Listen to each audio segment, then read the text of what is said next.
welcome back to another video, guys. As you can see, I'm in another Airbnb. I just figured that it's been a while since I made a video for my YouTube channel, and I find that sometimes you tell yourself you have not a lot to talk about, but when I meet other men, mostly like around my age or more or less older, younger, there's always something to talk about, always wisdom to be shared.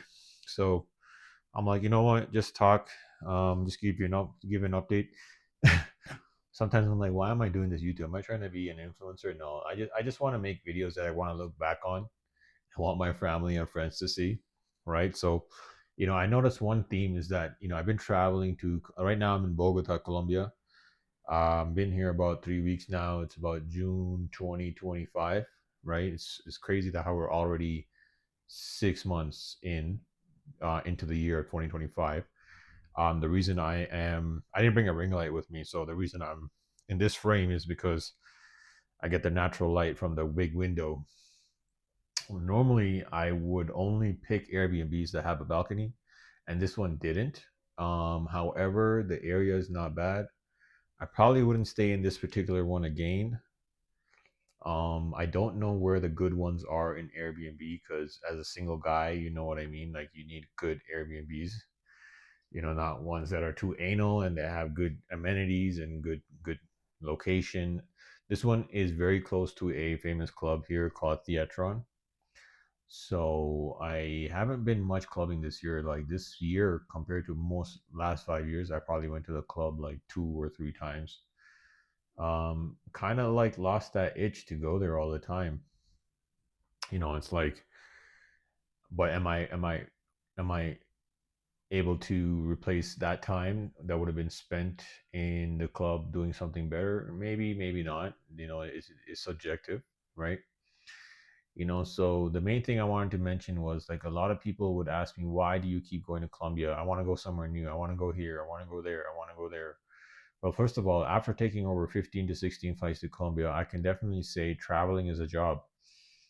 Hopping on a flight for 5, 6 hours. It's not just 5, 6 hours. You need to arrive at the airport 2, 3 hours ahead. You need to pack your bags. Once you get there, and once you leave the airport, by the time you get to your Airbnb, that's another maybe 1, 2 hours, right? So if you're taking a 5, 6 hour long flight, that whole trip might end up being close to maybe 8 to 9 hours, right? Now, I was flying to Cali, Colombia specifically. Now, I remember when I was heading back to Canada, I would calculate how long it would take. I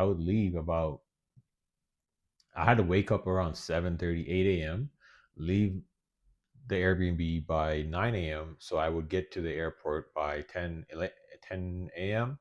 And usually most of the flights are in the morning, so the airport's a bit busy.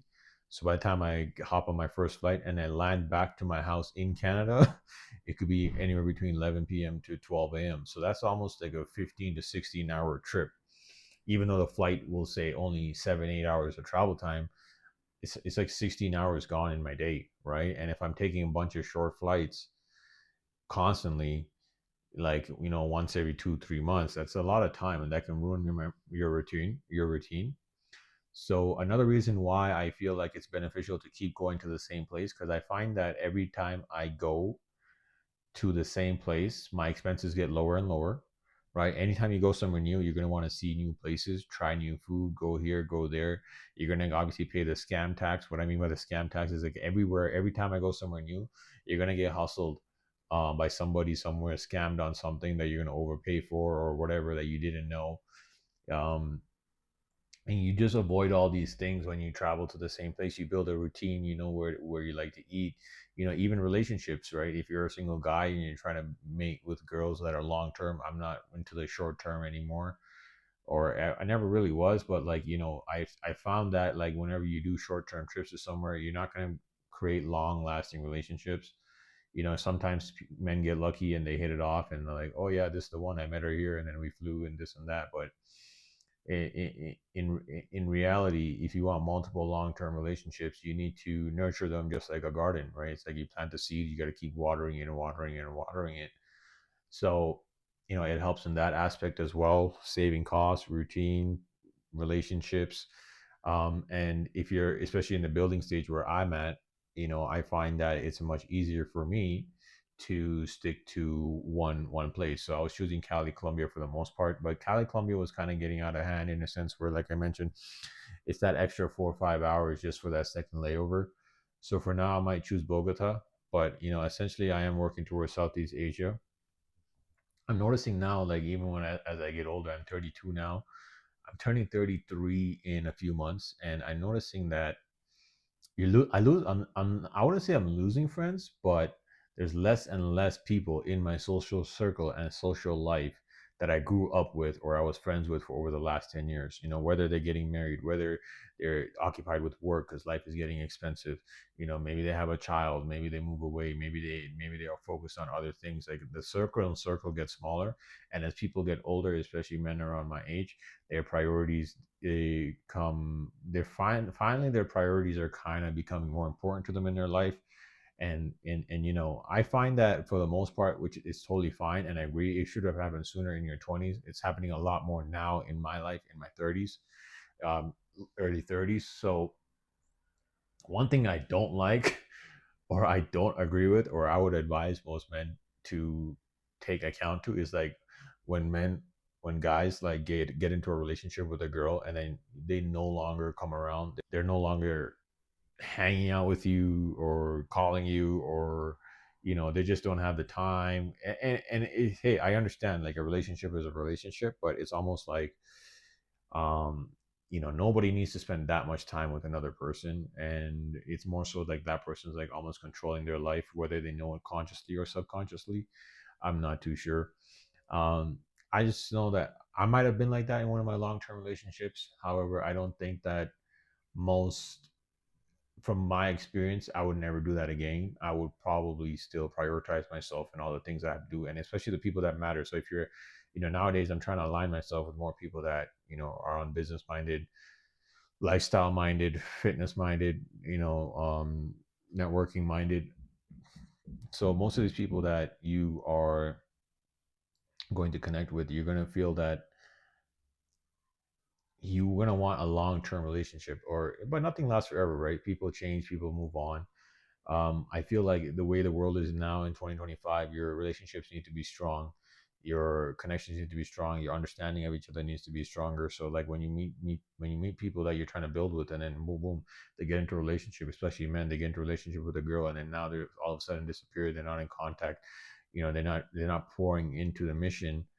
Then it's like that was a waste. I rather done it myself. But it's a give and take. There's times where maybe you have periods where you guys are working together and you made some significant progress. But as a man or as a person, you got to know that the only thing certain in life is change. So if one player off the team or one piece off the chessboard is no longer there, you have to be willing to adapt and constantly be able to replace people in your life that are better and better, or that align with yourself constantly. I think this is something also I heard from someone else, but I also agree with and have also experienced in my life. Um, what else can I talk about? Yeah, I've tried plenty of diets. I definitely gained some weight back. I found this guy on Instagram. He was talking about he fasted Mondays and Thursdays. So he did the 36-hour water fast. There's a guy on Instagram and TikTok also called by the Panda Man or the Panda Doc or something. He talks about fasting a lot, and he mentioned something similar. But he did say fast 36 hours and then eat one meal a day. I'm just gonna do the 36-hour fast and eat whatever I want. Especially when you're in Colombia, like you're gonna go on a date, you're gonna want to have a drink, you're gonna want to do this, then that. It's easy to avoid, but most of the food here, unless you're cooking it for yourself, is not really that healthy, or it's not really aligned with a meal plan, I would say. They love burgers in Colombia. I don't know why. It's like in Canada they love pizza, and they love pizza and wings in Canada. That's like the most famous type of fast food there is. I mean, burgers are there, but it's pretty much McDonald's, right? But here it's like burgers, burgers, burgers, burgers, burgers. I think that's the number one thing here. And I find that I don't eat pork, but they have pork in everything. Even if you order a fish sandwich or a chicken sandwich, they have pork in it. I don't know why. Um, so yeah, I mean, do I want a partner that's going to be eating pork for the rest of her life, or feeding my kids pork in the future? Obviously not. This is something I didn't consider when I was, maybe when I first came here 3 4 years ago. As I'm getting older and I'm getting more intimate relationships, and I'm starting to think about these things, and Yeah, really and truly, it might align for now, but it definitely doesn't align long term. What else can I say? I like Bogota because it has 10, 12 million people. It's close to the airport. It's like one direct flight. I want to kind of see if I can navigate the next 10 years in geographical locations where it only requires one direct flight. So Manila, Philippines was on my mind. Dubai is on my mind. Morocco does not have a direct flight from Toronto, but they do have a direct flight from Montreal, which is pretty close by, which is somewhere I frequent once or twice a year.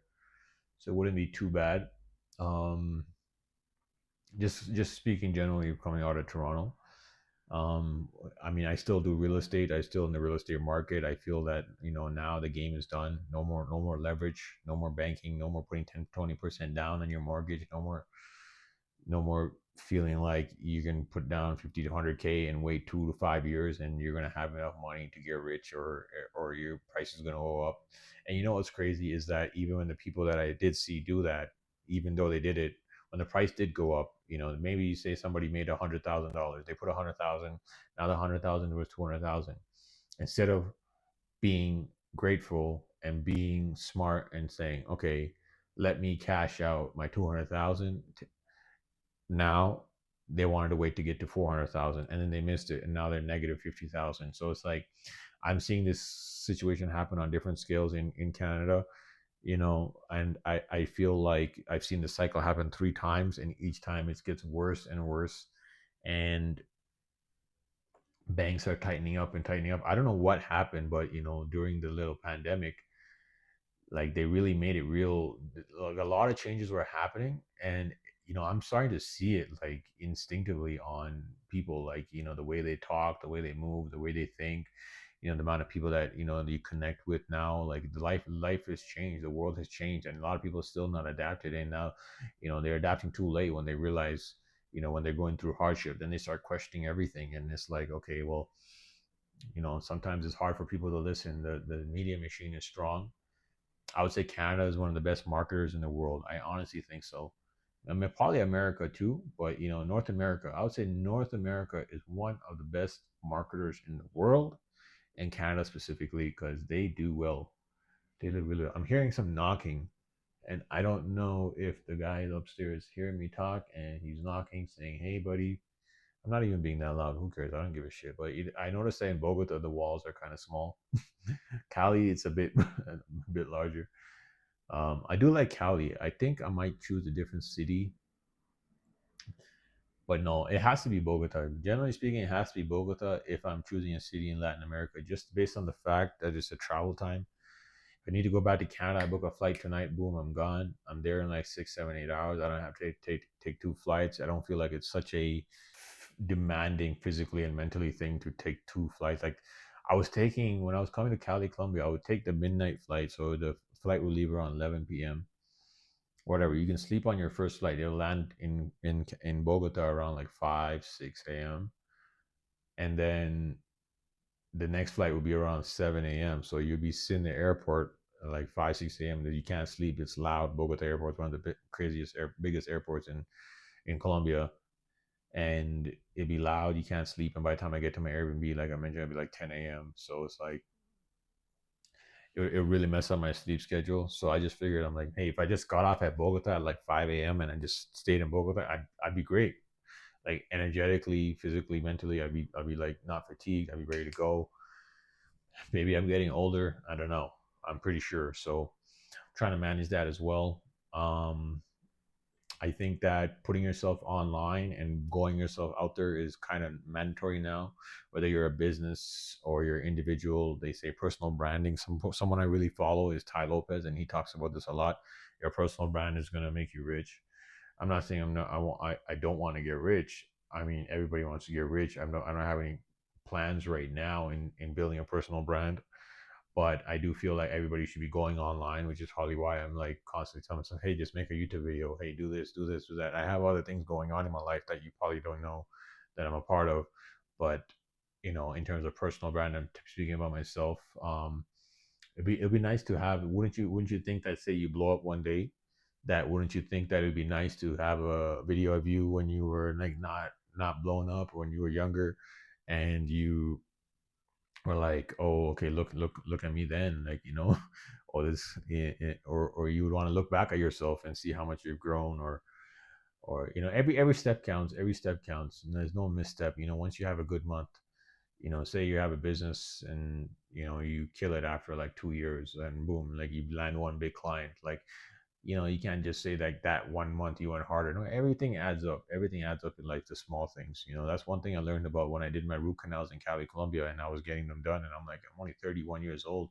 How come I have to do two root canals? I mean, I used to smoke a lot of cigarettes. I still kind of smoke cigarettes here and there, but I used to smoke a lot of cigarettes and cannabis, to be honest. But I used to eat a lot of junk food and stuff like that. And it was never like one big thing. It's probably like they say death by 1,000 cuts. It's more like 10,000, and it adds up. And then one day you're sitting there doing your root canal, like, damn, all that junk food and all that smoking caught up, and you're like, shit.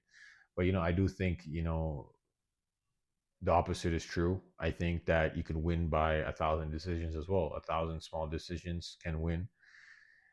Sometimes in life, even one small decision can lead to a lethal setback. I've had a few, and I think the opposite is true. It's constantly putting yourself in a position to make a lethal choice in your life that can take you to the next level. And I'm constantly conscious about that and thinking about how I can improve that part of my life. I do think that I'm not as in closest to that goal as I should be, and that's just me being honest about myself. Dating market's definitely changing in real time, just from my experience. I'm not going to get too much into it. It's not a dating channel. Instagram and dating apps are done. I think going back to cold approaching a girl in real life will probably be just as valuable going forward. And just as always, being in good shape, having good style is going to be take you far. That's all I can say about that. There was a period where social media was killing it. I think between 2019 to 2020, end of 2024, 2019 to mid 2024 was like Instagram was probably like the actual thing to be at. But nowadays it's like I think X is growing. What else is growing? X is growing. Threads is growing. There's so many different apps now that are growing. I'll probably cut this part out, but what I would say right now in the crypto market is I'm going to leave that for tomorrow's video. Thank you for watching.